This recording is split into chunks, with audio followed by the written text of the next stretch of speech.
हमारे पास मौजूद है माशाअल्लाह एहसान बलोच हुसैनी साहब, उनके पास और उनसे पूछेंगे कि वो क्या सुना रहे हैं। जी एहसान भाई क्या सुना रहे हैं आप? मदीने के हाजिरी की कलाम है जी। अल्लाह पाक रमजान के सदके में आपका हम सब का भला करे और मदीने की हाजिरी का शर्फ अता फरमाए इंशाअल्लाह इंशाअल्लाह। जी बाग मदीने बारो वाला मिठड़ो मदीनो दिसा ऐ बाग मदीने बारो वाला मिठड़ो मदीनो दिसा मिठड़ो मदीनो दिसा प्यारो मदीनो दिसा मिठड़ो मदीनो दिसा बाग मदीने बारो वाला मिठड़ो मदीनो दिसा तांग दिल में तकड़ी लगी आयला तांग दिल में हर वेले तंग यार दिया मैं बैठी रो रो कांगो रावा कासिद भेजा चला पावा मैं बैठी जहाल गुजारा यार बजो जीवन कूड़े अते अंदर दर्द हजारा गुलाम कबीदा रोना जीव बिछड़ी जगतारा तांग दिल में तकड़ी लगी आयला तांग दिल में तकड़ी लगी आयला किस्मत मौला सवारे अल्लाह मिठड़ो मदीनो दिसा किस्मत मौला सवारे अल्लाह मिठड़ो मदीनो दिसा मिठड़ो मदीनो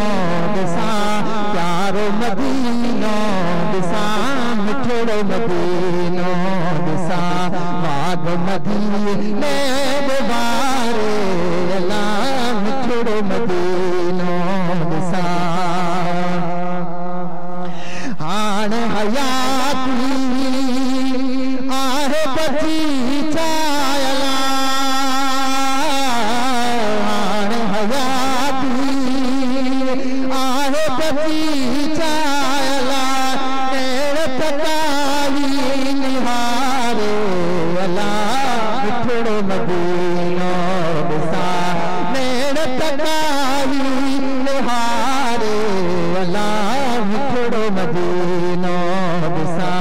मिठड़ो मदीनो दिसा प्यारो मदीनो दिसा मिठड़ो मदीनो दिसा बाग मदीने बारे अल्लाह मिठड़ो मदीनो दिसा मुल्क सजण जो ॾाढो मिठो आयला मुल्क सजण जो किस्मत वाले वयन मदीने ओ मनी चुमन मदीने गलियां कुर्बान वञा उन गलियां तो जिथां लाया मोहम्मद तलियां मैं सदक थीवा उन ओद जबल को जन लाया मोहम्मद दिया गुलाम फरीदा मंजूर गुण क्या बुरियां क्या भलियां मुल्क सजण जो ॾाढो मिठो आयला मुल्क सजण जो ॾाढो मिठो आयला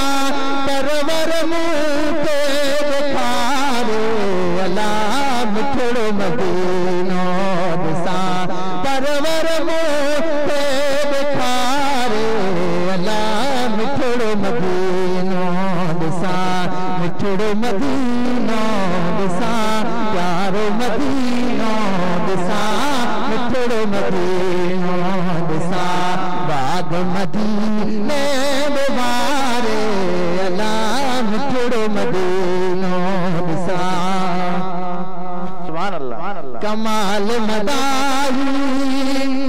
अर्ज करे तो कमाल मदाही अर्ज करे तो करम कबो चारे अला मुठड़ो मदीनो दिसा करम कबो चारे अला मुठड़ो मदीनो दिसा मुठड़ो मदीनो दिसा प्यारो मदीनो दिसा मुठड़ो मदीनो दिसा बाग मदीने मुबारे अला मुठड़ो मदीनो दिसा। सुभान अल्लाह, क्या बात है, माशाअल्लाह माशाअल्लाह। ये थे एहसान अली बलोच साहब, जिन्होंने बहुत ही प्यारे अंदाज में माशाअल्लाह बहुत ही प्यारा कलाम सुनाया।